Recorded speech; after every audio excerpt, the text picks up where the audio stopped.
नन्ही 5 साला बच्ची जिसका नाम ज़ैनब है, बच्ची मामूल के मुताबिक घर से बाहर कुछ खाने की चीज़ लेने जाती है। 30 साला इजाज़ नामी शख्स जो कि मुबैना तौर पर बच्ची को ज़्यादती का निशाना बनाता है।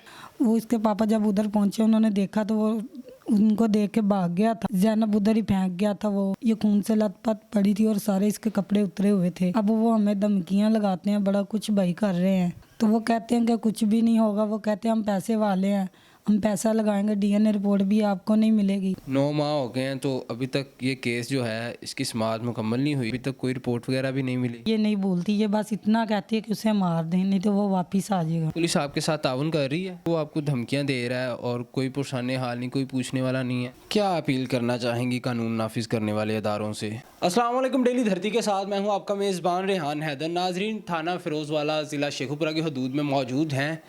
नन्ही 5 साला बच्ची जिसका नाम ज़ैनब है, आप स्क्रीन पर देख रहे हैं, मेरे साथ बैठी है और साथ उसकी वालदा मौजूद है।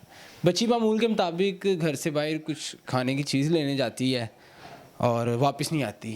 30 साला इजाज़ नामी शख्स जो कि मुबैना तौर पर बच्ची को ज़्यादती का निशाना बनाता है और बच्ची को बरहना हालत में फेंक कर फ़रार होने में कामयाब हो जाता है।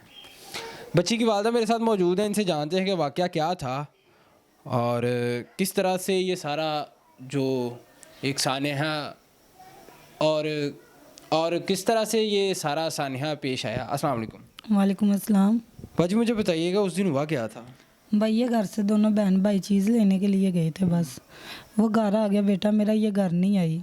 हम काफ़ी देर इसे ढूंढते रहे, हमें मिली नहीं है। और इसके पापा और जब ताया अबू परा बुध बाज़ार की तरफ गए हैं, उधर से भाई है वो इसके साथ है, इजाज़ नाम जो है वो शख्स जब वो इसके साथ ज़्यादती कर रहा था। वो इसके पापा जब उधर पहुंचे उन्होंने देखा तो वो उनको देख के भाग गया था। ज़ैनब उधर ही फेंक गया था। वो ये खून से लथपथ पड़ी थी और सारे इसके कपड़े उतरे हुए थे। इसके पापा ने जब इसे उठाया वो घर लेके आ गया। अगले दिन हम सुबह के टाइम ना हम पुलिस के पास गए हैं, उन्होंने FIR किया, हमारा मुजरिम उस दिन का गिरफ्तार है। अब वो हमें धमकियां लगाते हैं, बड़ा कुछ भाई कर रहे हैं। अभी कितनी देर होगी इस सारे वाक़या को? भाई ये 9 माह हो गए हैं उसे। 9 माह हो गए हैं तो अभी तक ये केस जो है इसकी समाअत मुकम्मल नहीं हुई या कोई आपके मुजरिम को सज़ा नहीं मिली? भाई अभी तक कुछ भी नहीं हुआ उसे। तो वो कहते हैं कि कुछ भी नहीं होगा। वो कहते हैं हम पैसे वाले हैं, हम पैसा लगाएंगे, डीएनए रिपोर्ट भी आपको नहीं मिलेगी और ना आपको इंसाफ मिलेगा। 9 माह हो गए, अभी तक कोई रिपोर्ट वगैरह भी नहीं मिली? नहीं भाई, कुछ नहीं हमें मिला। तो जो डॉक्टरों ने रिपोर्ट दी थी उसमें ज़्यादती साबित हो चुकी हुई है? हाँ भाई, उसमें साबित हो चुकी है। वो अभी इस वक्त जेल में है आपका मुलजिम? हाँ, वो जेल में है। ठीक है, तो मुझे बताइएगा कि जब आप जाते हैं अदालत में पेश होते हैं, ये बच्ची साथ होती है? भाई बच्ची साथ होती है हमारे। जब वो सामने आता है ये रोना शुरू कर लेती है, चीखो पुकार करती है, इतना शोर डालती है, काबू नहीं हमारे आती उधर जाके। मुझे बताइएगा, आप ही के 9 माह एक लंबा अरसा होता है, तो ये छोटी सी बच्ची है, नन्ही सी कली है, मालिक इसके नसीब अच्छे करे और इतनी देर में ये बच्ची वो वाक़या अभी तक भूल नहीं पाई। भाई ये नहीं भूल पाती ना, कभी हमने इसके साथ बात की, बुलाने की कोशिश करते हैं, ये नहीं भूलती। ये बस इतना कहती है कि उसे मार दें नहीं तो वो वापस आ जाएगा। वो और कुछ नहीं कहती, वो कहती है बस उसे मार दें। पुलिस आपके साथ ताउन कर रही है? जी भाई, वो हमारे साथ ताउन कर रही है।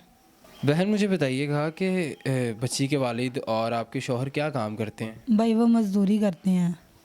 तो जो मुल्ज़मान है, क्या उसका बैकग्राउंड इतना स्ट्रॉन्ग है कि वो आपको धमकियां दे रहा है और कोई पुरसाने हाल नहीं, कोई पूछने वाला नहीं है? नहीं भाई, वो इधर के डिंगे बहुत बनते हैं। उनके भाई जो हैं वो कुछ पैसे वाले हैं, उसके साथ जो मिल गए हैं लोगों को, उन्होंने पैसा खिला दिया। जो लोग पैसा खा के उनके साथ, वो भी हमें धमकियाँ दे रहे हैं। कभी कुछ कहते हैं, कभी कहते हैं हम दही मारना है, कभी कहते हैं इस बच्ची को मारना है। भाई मैं तो ये चाहती हूँ, मैं वज़ीर आला के आगे भी अपील की है, मैंने अपने माशरे के भी ये अपील करना चाहती हूँ कि ये मेरी बेटी नहीं है, ये पूरे माशरे की बेटी है। आज इसको इंसाफ नहीं ना मिलेगा, किसी की बेटी को आगे भी इंसाफ नहीं मिलेगा। ऐसे दरिंदे हज़ारों पैदा होंगे, उनको देखेगा कि जिस ज़ैनब को ये कुछ नहीं ना मिला, इंसाफ नहीं मिलेगा, तो आगे भी यही होगा। उन्होंने बोलना कि इस बच्ची को इंसाफ नहीं मिला तो आगे भी किसी को इंसाफ नहीं मिलेगा। बाजी मुझे बताइएगा उस शख्स का किरदार कैसा है? भाई उसका किरदार इतना गंदा है ना, उनके घर वाले उसके ऊपर पर्दा ही डालते हैं। अपने बेटे की गलती नहीं मानते, उसके ऊपर पर्दा डालते हैं। आज अपने बेटे की उन्होंने गलती सुधारी होती तो आज मेरी बेटी की ज़िंदगी ख़राब ना होती। उसका यही किरदार है, सारा दिन उसका यही काम होता था। क्या अपील करना चाहेंगी कानून नाफिज करने वाले इदारों से? मैं कानून के आगे यही मेरी भाई अपील है कि मेरी ज़ैनब को इंसाफ मिले। अगर ये इंसाफ नहीं देंगे कितनी को देर भाई मैं देखूंगी इन लोगों को। आगे किसी और बेटी की ज़िंदगी तबाह होते देखूंगी कि किसी की और की बेटी की ज़िंदगी तबाह हो, तो फिर ये लोग समझेंगे। मैं कहती हूँ कि इन लोगों की अपनी बच्चियों की तरफ देखें तो फिर भी ये गरीब की बच्चियों का एहसास इन लोगों को हो कि इनकी निशाना इनकी बच्ची भी कभी बन सकती हैं। मैं ये चाहती हूँ कि भाई इसे सख्त से सज़ा दी जाए। अगर ये हमें डीएनए रिपोर्ट ना मिली जल्दी से, हम तरीके कब तक भुगतेंगे? जब तक मेरी बेटी जवान नहीं होती। मैं अपनी बेटी जवान होने का इंतज़ार करूँ इन लोगों का। नाजरीन, ये सवालिया निशान है। कानून नाफिज करने वाले अदारों पर भी 9 माह हो गए हैं और अभी तक इस बच्ची को इंसाफ नहीं मिला।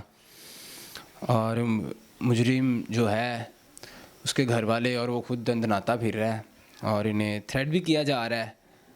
हमारे मुआशरे में इस वक्त अलमिया ये है कि गरीब की बच्ची को टारगेट बनाया जाता है और जब वाक़या पेश आ जाता है सज़ा से बचने के लिए या तो मुद्दई को ख़रीद लिया जाता है या पुलिस को ख़रीद लिया जाता है या अदारों को ख़रीद लिया जाता है और पैसे के बल पर बच्चियों को हवस का निशाना बनाया जाता है। आखिर कब तक ऐसा होता रहेगा?